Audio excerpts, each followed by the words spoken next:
Bueno, ¿cuántos pudieron ver hoy la noticia que nace en todos los periódicos y en la radio, donde hay cerca de 22.000 a 30.000 casos sin atender en el Instituto de Ciencias Forenses, cuando todos sabemos que es una pieza fundamental en el esclarecimiento de los casos? Bueno, antes los titulares eran que había hacinamiento en el Instituto de Ciencias Forenses, sí. sabe que esta agencia siempre ha tenido problemas. Sí, un problema. Bueno, esto lo descubrió el presidente de la Cámara, Jaime Perello, y lo tenemos esta noche aquí. ¿Cómo está, presidente? Saludos a Bienvenido. Bienvenido. a Samili y a todo el pueblo de Puerto Rico, aquí en mi casa. Tú sabes que Tornadura es parte ya de mí. Sí, qué bueno.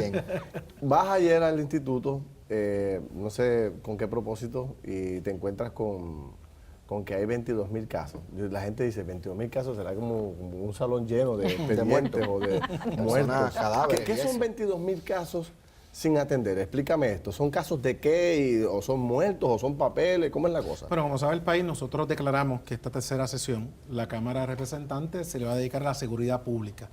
Y la seguridad pública no solamente a la policía, es todo un andamiaje, todo un componente para que finalmente el que cometa el delito vaya a la cárcel.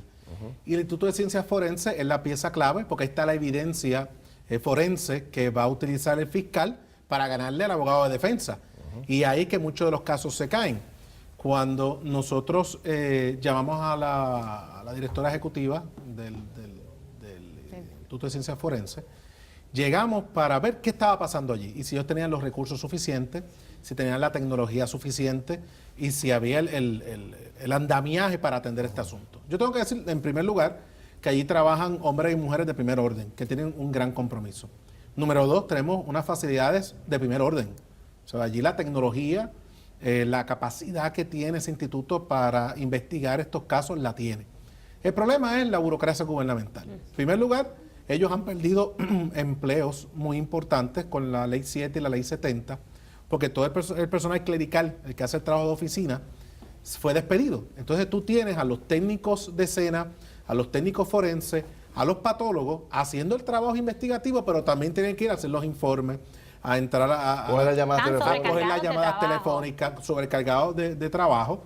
Adicional, hay mucho turnover, porque estos profesionales los pelean en diferentes jurisdicciones de los Estados Unidos y los hospitales privados. Entonces nosotros le pagamos tan poco que los adiestramos, pero a los 2 años se nos van. ¿Qué es lo que usted propone? Lo que pasa con los fiscales también. Sí, también. Y adicional, un problema que hemos identificado, muy parecido cuando estuvimos atendiendo el maltrato sexual infantil, que no se comunican las agencias. No hay comunicación entre el Departamento de Justicia, tribunales y el instituto, y eso está perdiendo mucho tiempo para maximizar los recursos que hay. Así que ese es el primer paso, y ya cité al secretario de Justicia, al superintendente de la policía, a la administradora de tribunales y a la directora del instituto a una reunión en mi oficina para empezar a trabajar para que se hablen. Para que se hablen. Mira, y si no se conocen, mejorar los canales de comunicación. y si no se conocen, que se conozcan. Tengo que decir que los llamé y todos dijeron vamos a estar allí. Usted busca hacer algo más. Pero déjame 10 segundos. ¿Pero qué son 22.000 casos? ¿Papeles, muertos, cadáveres? Realmente ¿qué son 28.000 casos pendientes. 28.000 casos pendientes. Sin resolver. Sin resolver. Pero vamos a estar claros, una sola escena del crimen puede tener más de 600 piezas de evidencia. Porque cada casquillo, un cigarrillo, una gota de sangre, una perforación en una puerta, son diferentes piezas de evidencia que van desde un casquillo hasta un carro, una guagua, un bote, por no decir un avión. Todo eso obviamente complica el trabajo que tienen que hacer estos forenses especializados.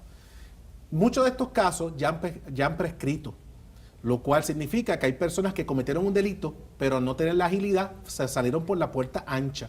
Increíble. Y muchos otros que ya se cerraron, pero como no hay comunicación entre justicia, tribunales y ciencias forenses, todavía aparecen en los libros. Pero estamos hablando de casos de violación, que ahí entra todo lo que es el ADN, tienen mucha prueba de balística pendiente. El personal que hay no es suficiente, ellos están pidiendo un segundo turno que permitiría agilizarlos un 50% para empezar a dejar de atrasar casos, pero los que ya están pendientes hay que buscar otro mecanismo. ¿De dónde usted va a sacar el cachín? Bueno, porque el gobierno está en mala. Bueno, claro, pero la Cámara de Representantes tiene un poder constitucional de confeccionar el presupuesto y parte de este esfuerzo es ponerle el dinero donde hace falta. Y si es cierto que hay áreas que vamos a recortar, lo que es la seguridad pública no solamente no acepta recortes, hay que aumentar los ingresos. Pero no solamente conseguir dinero, es trabajar con la estructura. Y aquí hay mucho tiempo que ponerlos se pierde. A hablar, presidente, ponerlos a hablar. Poner a hablar en la agencia. Oye, O sea, ¿alguien duda que el tema principal de este país es la seguridad pública? Ninguno. ¿Alguien duda que el puertorriqueño... Usted pregunta a la gente y le va a decir eso La mismo. gente se acuesta en su casa rezando que nadie entre por la noche, no se metan en su hogar o no asalten a su hijo. Esa es la prioridad número 1 del país. Y la Cámara lo entendió y vamos a lograr resultados realmente positivos para el país. Pues uno ve el caso de Forense y pues fue culpa de la Ley 7, que despidieron gente, el problema de educación, fue culpa de la Ley 7, corrección, fue Ley 7, policía, fue Ley 7. ¿Cuándo vamos a reclutar esos 30,000 para atrás para entonces dejar atrás esa burocracia? Por eso, lo fácil sería llenar todas las agencias de gente, pero aquí hay un problema de estructura. Pues yo no voy a nombrar personal sin estar seguro que la estructura está funcionando a su máximo nivel. Y a lo mejor ellos necesitan 50 empleados, pero con un sistema estructurado que se comuniquen. Eso de 50 baja a 25 o baja a 10.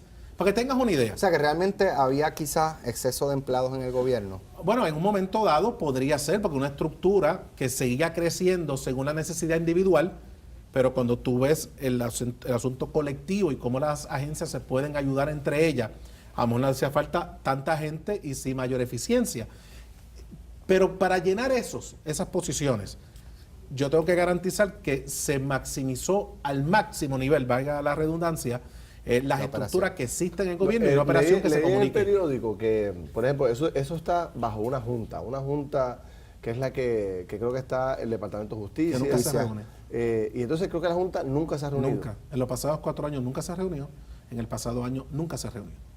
Y me imagino que no le habían pagado esa dieta. la Junta? ¿Para qué rayos está la Junta? Bueno, pero es cosa de lo que tenemos que ver. Aquí en el pasado todo se resolvía con una junta, con un montón de gente que nunca tienen tiempo para reunirse, mucha burocracia, y al fin y al cabo el instituto trabaja solo y no hay comunicación ninguna. ¿Y quién supervisa al instituto? Bueno, ellos tienen su... Ellos están bajo la justicia. El que preside la Junta es el secretario de Justicia, pero tiene bastante autonomía. Pero si nunca va el secretario de Justicia, así que nunca lo supervisa. Bueno, pues justicia. Pero esto es como que Fuenteovejuna, nadie Pero para que tengan un ejemplo, cosas que uno va aprendiendo, porque yo estoy aprendiendo en la marcha, ¿verdad? Uno tiene que nutrirse para dar las ideas, y que sean ideas colectivas, no solamente mías.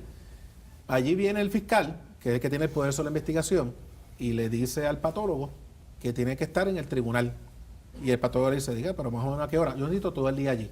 Y a veces pasa un día y 2 días. El patólogo perdió todo su tiempo, o el investigador forense perdió 2 días en el tribunal y nunca lo utilizó. Bueno, el caso de Ana Cacho fue y después le hicieron un canto. Pero por lo menos lo atendieron. Pero en esa situación, la directora del instituto o el director debe llamar al secretario de Justicia. Dile, mire, secretario de Justicia, yo tengo este problema con este fiscal. Me ha sacado este técnico o este patólogo en 3 ocasiones y no lo ha utilizado. Necesito que usted intervenga, porque tiene que haber un entendimiento, porque el fiscal tiene una investigación, pero hay muchas más pendientes. Hablando de junta, el presidente del Senado ayer reiteró, ¿verdad?, en el caso de energía, en su propuesta para crear una junta para pues reglamentar la autoridad. ¿Esa junta usted la favorece? Yo favorezco crear la junta para que el proceso de definir la tarifa no esté dentro de la autoridad, porque es parte del problema que tenemos. Pero en conjunto con la de telecomunicaciones. Sí, hay un proyecto que radicó el compañero Javier Aponte, que es bien parecido al que radicó el Ejecutivo, donde pone a la Junta de Telecomunicaciones a incluir la tarifa de energía eléctrica, y adicional incluye también las tarifas de acueducto, que eso no está en la propuesta del Ejecutivo y sí está en la propuesta de Javier Aponte. Cuando se aprueba una ley, ¿cuál es la responsabilidad del secretario a quien le aplica esta ley? El secretario tiene que interpretar lo que quiso decir el legislador en esa ley y aplicarla como entienda pertinente, o tiene que seguir la ley como está escrita. Le hablo de la ley de cierre. Parece ser que el secretario del DACO nuevo tiene una nueva interpretación de lo que es la ley de cierre. Bueno, yo creo que el secretario nuevo del DACO está un poco confundido. Primero, que el que interpreta la ley al final del camino son los tribunales, pero el espíritu de la ley de cierre está claro. Se tiene que interpretar a favor del empleado y del pequeño comerciante. Cualquier interpretación que le haga en contra del pequeño comerciante o en contra del empleado va contra el espíritu de la ley. O sea, que ir detrás de las farmacias pequeñas de menos de 25 empleados Es en contra de la ley. Es en contra de la ley, porque esta misma enmienda de 25 empleados, antes era 15, de 25, la hizo la pasada administración, la pasada Asamblea Legislativa, para permitir a un comercio un poco más grande a beneficiarse. Pero esto de 25 empleados o menos protege a las farmacias de la comunidad, pero sí mantiene cerrada a los Walgreens, a los CVS, así que protege al pequeño comerciante. Así que mi consejo al secretario del DACO es que la interpretación de la ley no le corresponde a él, y si tiene alguna duda sobre el espíritu de la ley, con mucho gusto nosotros le explicamos, pero quien interpreta las leyes al final del camino son los tribunales, pero la ley de cierre es muy clara en su espíritu, en protección del pequeño y mediano comerciante. Pero ¿qué vamos a hacer con el salario de los alcaldes? El presidente del Senado y el Senado en la pasada sesión aprobaron una medida para establecer los salarios de los alcaldes a base de la población. Eso está ahora en la Cámara de Representantes. ¿Qué vamos a hacer con esos salarios y por qué ese proyecto no bueno, ha pasado? nosotros, mañana yo me reúno con el presidente de la Asociación de Alcaldes, que él me llamó, y él está muy consciente que tenemos que legislarlo por el daño que le está haciendo a la propia autonomía municipal y a la imagen de los alcaldes.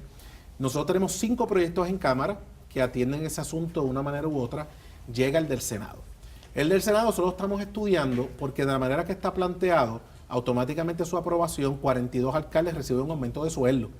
Y está basado únicamente en población. Nosotros entendemos que hay otros elementos, más de 2 años en déficit, hay unos elementos adicionales que se tienen que incluir. Y sobre las vacaciones, hay que si el alcalde tiene vacaciones, porque los legisladores no tenemos vacaciones, días por enfermedad, pero si ellos tienen ese beneficio, es como cualquier empleado público. Lo tiene que agotar en cierta fecha o si no lo pierde. Pero hacer estos bonos de retiro de $100,000 y $200,000 o $50,000 es inaceptable, y eso sí le van a poner cortapisa en la legislación que aprobaremos, obviamente con la mayor celeridad posible.